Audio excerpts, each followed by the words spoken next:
ஸ்ரீமன்னாராயணா நாராயணா ஸ்ரீமன்னாராயணா நாராயணா ஸ்ரீமன்னாராயணா நாராயண பட்டதிரி உருகும் பரமனா நலம் தரும் நாராயணீயம் அருள் வழங்குமே தினம் நம்மை காக்குமே. சப்த பிராகார மத்தியே சரசிஜ முகுளோத்பாசமானே விமானே காவேரி மத்திய தேசே பணிபதி சயனே சேஷ பர்யங்க பாகே நித்ரா முத்ரா பிராமோ கடிநிகட சிர பார்ஸ்வ வில்யஸ்தகஸ்தோ பத்மா தாத்ரீகராப்யம் பரிசித சரணோ ரங்கநாதம் பஜேகமோ. நாராயணிய ராமாயணத்தினுடைய 34வது தசகத்தினுடைய 4வது ஸ்லோகத்திலே ஸ்ரீராமச்சந்திரமூர்த்தியானவர் தன்னுடைய பட்டாபிஷேகத்தை எப்படியாவது தடுத்து நிறுத்தணும்னு தன்னுடைய இக்ஷ்வாகு குல தனமான தோளாத தனிவீரன் தொழுத கோயில் துணையான வீடனருக்கு துணையாம் கோயில் நம்ம கொண்டாடிட்டு இருக்கக்கூடிய பூலோக வைகுண்டம் 108 திவ்ய கஷேத்திரங்கள்ல முதல் கஷேத்திரம்னு எம்பெருமான் நமக்கு சேவை அளிக்கக்கூடிய ரங்கநாதனுடைய திருவடியை அயோத்தியில பகவான் பிடிச்சு தன்னுடைய வேண்டுகோளை விடுச்சுட்டு இருக்காருன்னு நாம சிரவணம் பண்ணிட்டு இருக்கோம். ரங்கநாதனும் அந்த பட்டாபிஷேகத்தை நிறுத்தறதுக்காக எப்படியாவது ஏற்பாடு பண்றேன் நாரா. ஒரு பக்கம் ரங்கநாதர், ஒரு பக்கம் ஸ்ரீராமச்சந்திரமூர்த்தி. இதே நாராயணிய ராமாயணத்துல சில பகுதிகளுக்கு முன்னால் ஒரு பக்கம் பரசுராமர், மற்றொரு பக்கம் ஸ்ரீராமச்சந்திரமூர்த்தின்னு எம்பெருமானும் சந்திக்கக்கூடிய கட்டங்கள்ன்றது ரொம்ப துர்லபமாக சில சமயங்கள்ல தான் அமையும். அதே மாதிரி விபவாவதாரம் பரசுராமர், விபவாவதாரம் ராமர், ரெண்டு பேரும் அங்க சந்திச்சுண்டா. அர்ச்சாவதார மூர்த்தின்னு பேரு ரங்கநாதருக்கு விக்கிரகமாக இருக்கக்கூடியவர். அர்ச்சாவதார மூர்த்தியான விக்கிரகமும் விபவாவதார மூர்த்தியான ஸ்ரீராமச்சந்திரமூர்த்தியும் சந்திக்கிறதுன்றது ஆச்சரியமான கட்டம். இதே போலத்தான் வேங்கடேச புராணத்துல திருவேங்கடமுடையானான ஸ்ரீனிவாசனும் மகாவிஷ்ணுவனுடைய அம்சம். அவதாரத்துல ஒரு ரூபம் வராகமூர்த்தி. அவ ரெண்டு பேரும் சந்திச்சு பேசிண்டான்றது அங்க ஒரு ஆச்சரியமான அனுபவம். அதே போல இங்கு ராமன் தான் சீதையோட ரங்கநாயகி சமேத ரங்கநாத பெருமானுடைய திருவடியை இங்க கெட்டியா பிடிச்சுட்டு இருக்கார். ஆச்சரியமான ஒரு சேவையாக ஆனந்தப்படுறார் நாராயண பட்டத்ரி. அந்த பட்டாபிஷேகத்தை கெடுக்கிறேன், எப்படியாவது நான் உனக்கு ஏற்பாடு பண்றேன்னு ராமனுக்கு இவர் வாக்கு கொடுத்துருக்கார். ஒருபுறம் ராமனுடைய ஆச்சரியமான திவ்ய தரிசனம் ரங்கநாதனுடைய திருவாதனத்தோட, ராமனுடைய திவ்ய தரிசனம்னா உடனே நாமும் அடைய வேண்ட ஒரு ஆச்சரியமான திவ்ய தரிசனம் நமக்கு ஞாபகம் வருது. ஆமாம், உயர்ந்த ராமனுடைய காண கிடைக்காத ஒரு திவ்ய தரிசனத்தை தில்லைவிளாகம் கஷேத்திரத்திலே ராமன் உகந்த, ராமன் அவதரித்த நவமி ஆகிய இந்த தினத்திலே நாம் அடைவதற்கு பெரும் பாக்கியத்தை நாம் அடைந்திருக்க வேண்டும். இதோ தில்லைவிளாகம் திருக்கோயில் எங்கே அமைந்திருப்பது என்பதை உங்களுக்கு நினைவூட்ட விரும்புகின்றேன்.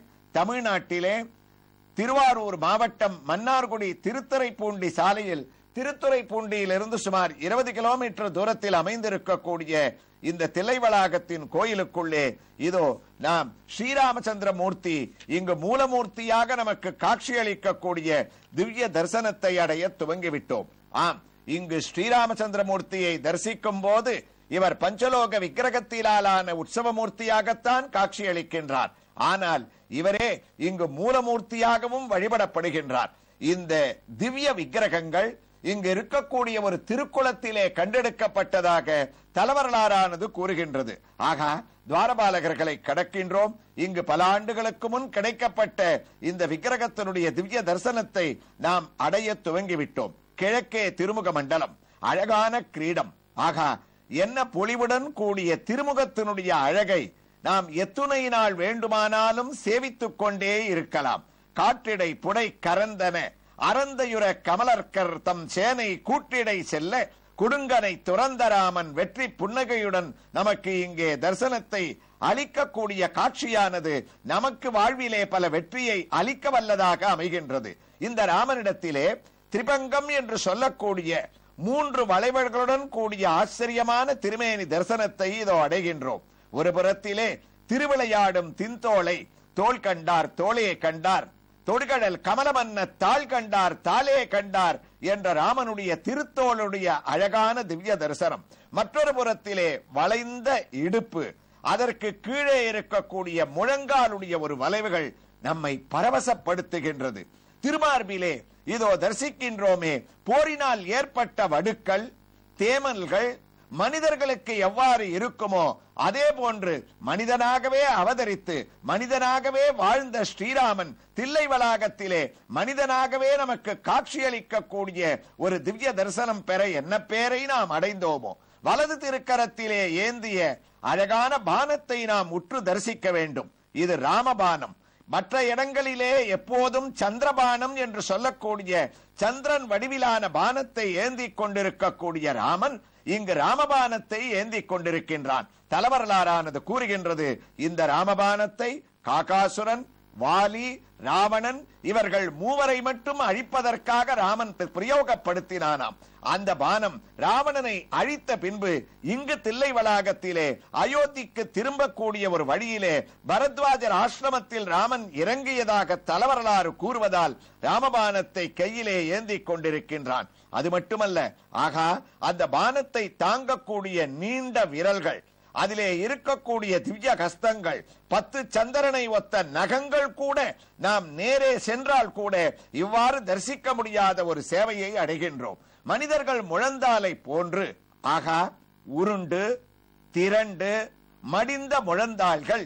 இதோ அர்ச்சக சுவாமியானவர் வஸ்திரத்தை நீக்கி நமக்கு சேவை செய்து வைக்கும் போது நமக்கு உடம்பு சிலிர்க்கின்றது. பக்தர்களே, பச்சை நரம்பு கூட நாம் தரிசிக்கக்கூடிய அளவுக்கு அவனுடைய திருக்கால்களிலே இன்றும் ஓடிக்கொண்டிருப்பது பரசமூட்டக்கூடிய தரிசனம். பாராளும் படர் செல்வம் பரத நம்பிக்கை அருளி அற்றவருக்கு அருமருந்தாக ராமன் வனம் கிளம்பிய போது கௌசல்யை தாயார் கட்டிய ரக்ஷை அவனுடைய திருவடியிலே நமக்கு சேவையை அளிக்கின்றது. திருவடி இரண்டின் சேவையை எத்துணை நாள் வேண்டுமானாலும் தரிசித்துக் கொண்டே இருக்கலாம். ஆகா, அதிலே கட்டப்பட்டிருக்கக்கூடிய தண்டை இதோ முழங்காலிலே மடித்து மச்சங்கள், தேமல்கள், வடுக்கள், நேரே நாம் தில்லை வளாகத்திற்கு சென்றால் கூட நடமாடும் ராமனாக இவ்வாறு தரிசிக்க முடியாத அழகை நாம் தொலைக்காட்சி மூலமாக வீட்டில் இருந்தவாறே தரிசிப்பதற்கு பாக்கியத்தை நிச்சயமாக அடைந்துள்ளோம். திருவடியின் நகங்கள், விரல்கள் கூட உயிர் பெற்று காந்தியோடு நம் சரணாகதியை ஏற்றுக்கொள்ளக்கூடிய விதத்திலே ராமனுடைய தரிசனம் நமக்கு உள்ளத்திலே பரம பரவசத்தையும் அமைதியையும் ஏற்படுத்துகின்றது. எங்கும் தரிசிக்க முடியாத இந்த ஸ்ரீராமனுக்கு அருகிலே சீதா தேவியானவள் நின்ற திருக்கோலத்திலே திலகத்தை தரித்துக் கொண்டு ராமஸ்ய தைதா பார்யா நித்தியம் பிராணசமாகிதா என்று ராமனுடைய நிழலாக இடதுகை தாமரையுடன் ஆபரணங்கள் பலபலக்க காட்சியை அளிக்கின்றாள். மற்றொரு புறத்திலே தம்ரஜந்தம் பிரியோபிராதா லக்ஷ்மணோனு ஜகாமக என்று ஊனின்றி உறக்கமின்றி 14 ஆண்டுகள் ராமனுக்கு சேவை செய்த குதூகலத்துடன் ராமனை நம்மோடு தரிசித்துக் கொண்டே கிரீடம், கோதண்டம், அம்புடன் அவனுடைய திருவடி சேவையும் நமக்கு ஆதிசேஷன் அளித்துக் கொண்டே லக்ஷ்மணனாக காட்சியளிக்கக்கூடிய இவர்களுக்கு அருகிலே ஆஞ்சநேய சுவாமியானவர் நின்ற திருக்கோலத்திலே அஞ்சனை மைந்தனாக வலதுகரம் ராமனின் ஆக்ஞையை ஏற்றுக்கொண்டு அழகாக நீ பரதரிடத்திலே சென்று ராமன் திரும்பிக் கொண்டிருக்கின்றான், பட்டாபிஷேகத்திற்குண்டான ஏற்பாடுகளை செய்யலாம் என்று தகவலை தெரிவிக்கும்படி ராமன் இடக்கூடிய உத்தரவை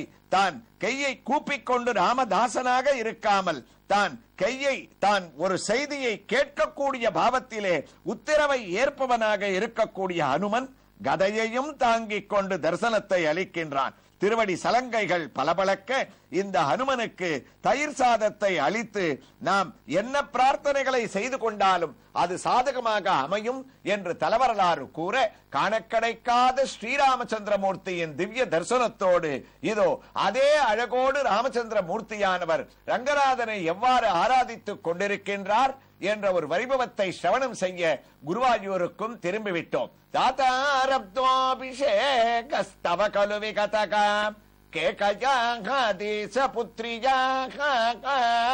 குருவாயூரப்பா, ரங்கநாதன் ஒரு தீர்மானத்துக்கு வந்துட்டார், பட்டாபிஷேகத்தை கலைக்கணும்னு. அதுக்கு யார அவர் தேர்ந்தெடுத்திருக்கார்? கேகயா. கைகேயி மூலமாகத்தான் இந்த பட்டாபிஷேகத்தை நம்ம கெடுக்க முடியும். ராமனுடைய தகப்பனார் பட்டாபிஷேகத்தை தீர்மானம் பண்ணார். சிறிய தாயாரான கைகேயியை உபயோகப்படுத்தி ராமனுடைய வேண்டுகோளின்படி நாம பட்டாபிஷேகத்தை தடுக்கலாம். ஆனா கைகேயினுடைய மனசை யாராவது ஒருத்தர் கலைக்கணுமே. கைகேயிக்கு அந்த சிந்தனையை எப்படி உண்டாக்குறது? அதனால ரங்கநாதன் கூனின்னு ஒரு கதாபாத்திரத்தை ராமாயணத்துல அயோத்தியில அவரே உருவாக்கினாராம். அதனாலதான் இன்னி வரைக்கும் கூனி யாரு அப்படின்னு ராமாயணத்துல கேட்டோம்னா ஒருத்தருக்கும் தெரியல. எல்லாம் தெரிஞ்ச வால்மீகி கூட ஞாதிதாசி யதோ ஜாதா கைகேயாஸ்து சகோஷிதா, கைகேயிக்கு வேண்டியவள். ஆனா ஒன்னே ஒண்ணு, கூனி அயோத்தியில பிறந்தவள் கிடையாது. அவள் சிட்டிசன் ஆஃப் அயோத்தியான்னு சொல்ல முடியாதான். ஏன்னு கேட்டார், அயோத்தியில பிறந்தவளாக இருந்தால் ரங்கநாதனே பிரேரணை பண்ணா கூட, கடவுளே வந்து நீ தடுத்துருன்னு சொன்னா கூட ராம பட்டாபிஷேகத்தை தடுக்கிறதுக்கு ஒரு பிரஜைக்கு மனசு வந்திருக்காதான். அந்த ஒரு காரணத்தினாலே உள்ளமும் கூனிய குடியால்னு கம்பநாட்டாழ்வார் சொல்வார். அவ உடம்பு மாத்திரம் கூணா இல்ல, உள்ளம் கூட அவளுக்கு ஒரு வஞ்சகமான எண்ணம் வந்ததற்கு காரணம் ரங்கநாதன் அவளை தேர்ந்தெடுத்தார். இவ அயோத்தியனுடைய பிரஜை இல்லேன்னு. அந்த கூனியானவள் பண்டை நாள் ராகவன் பாணி வில்லுமிழ் உண்டையுண்டதனை தன் உள்ளத்து முள்ளுவாள் கொண்டை கொண்ட கோதை மீது தேனுலாவு கூனி கொள் உண்டை கொண்ட ரங்க ஓட்டி உள்மகிழ்ந்தநாதனோர். ஆழ்வார் ஸ்ரீரங்கத்துல கேட்கிறார், ரங்கநாதா உன்னுடைய மாயம் தானே, நீதான கூனின்னு ஒத்திய உண்டாக்கின, நீதான பட்டாபிஷேகத்தை கலைக்க வச்ச, கொண்டை கொண்ட கோதை மீது தேனுலாவு கூனி கூன் உண்டை கொண்ட அரங்க ஓட்டி உள்மகிழ்ந்த நாதனோர். ராம பட்டாபிஷேகம்னு கூனி கேள்விப்பட்டாளாம். இந்த பட்டாபிஷேகம் நடக்க கூடாது, எப்படியாவது கைகேயினுடைய மனசுல போய் 2 வரங்களை ஞாபகப்படுத்தி பரதனை ராஜாவாக்கணும், ராமனை 14 ஆண்டுகள் காட்டுக்கு துரத்தணும்னு இவன் மனசுல வஞ்சகமான எண்ணத்தோட கைகேயினுடைய அந்தப்புறத்தை நோக்கி ஓட ஆரம்பிச்சாளாம். அப்ப அந்த கூனிக்கு அந்த சிந்தனை வரத்துக்கு காரணம் என்னன்னா, ராமன் சின்ன வயசுல வசிஷ்டர் மூலமாக அஸ்திர பயிற்சிகளை எல்லாம் பண்ணிட்டு இருக்கச்சே, கூனி திடீர்னு ஒரு நாள் அப்படி குறுக்க போவாளாம். அப்படி அந்த கூனி போற சமயத்துல ராமன் என்ன பண்ணிருப்பார், ஒரு மண்ணுண்டையை எடுத்து ஒரு பானத்துல பூட்டி இருப்பார். இவ போறத பார்த்துட்டு அந்த மண்ணுண்டைய அடிச்சா இவளுக்கு வலிக்குமேன்னு அந்த பானத்தை விட வேண்டாம்னு மண்ணுண்டைய இழுக்க பாப்பாராம். ஆனா அது என்ன ஆகும், ராமனையும் மீறி கூனியனுடைய முதுகுல போய் அடிச்சுடுத்தான். ராகவன் வில் உமிழ் உண்டது, அவரையும் மீறி போய் அது கூனி முதுகுல அடிச்சது. கம்பர் கேட்டார், ஏன்பா இழுத்து பிடிச்ச, வேகமா விட்டுருந்தியான அது முதுகுல பட்டு உயிர் போயிட்டு இருக்குமே, உன் பட்டாபிஷேகமாவது நடந்திருக்குமே, நீ பின்னாடி கலைக்கிறதுக்காக நீயே உமிழ் உண்ணும்படியாக பண்ணையான்னார். அப்ப அந்த மண்ணுண்டைய அடிச்ச உடனே அயோத்தி ஜனங்கள்லாம் சிரிச்சாலாம், உனக்கு இது நன்னா வேணும்னு.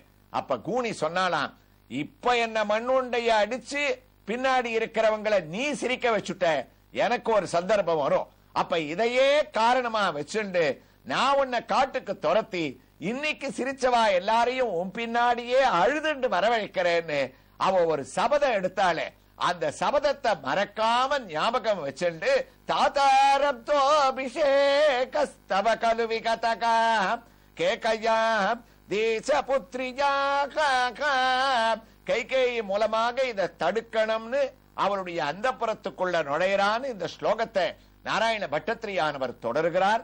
எவ்வாறு தொடர்கிறார் என்ற ஒரு வைபவங்களை எல்லாம் நாம் தில்லை விளாகத்தில் கோயில் கொண்டிருக்கக்கூடிய ஸ்ரீராமச்சந்திரமூர்த்தி உற்சவமூர்த்தி மற்றும் ஒரு சிறிய ராமனுடைய திவ்ய தரிசனத்தோடு நாராயணியத்தின் அடுத்த பகுதியிலே தொடர்ந்து கேட்கலாம். ஸ்ரீ கிருஷ்ணாய துப்யம் நமகா.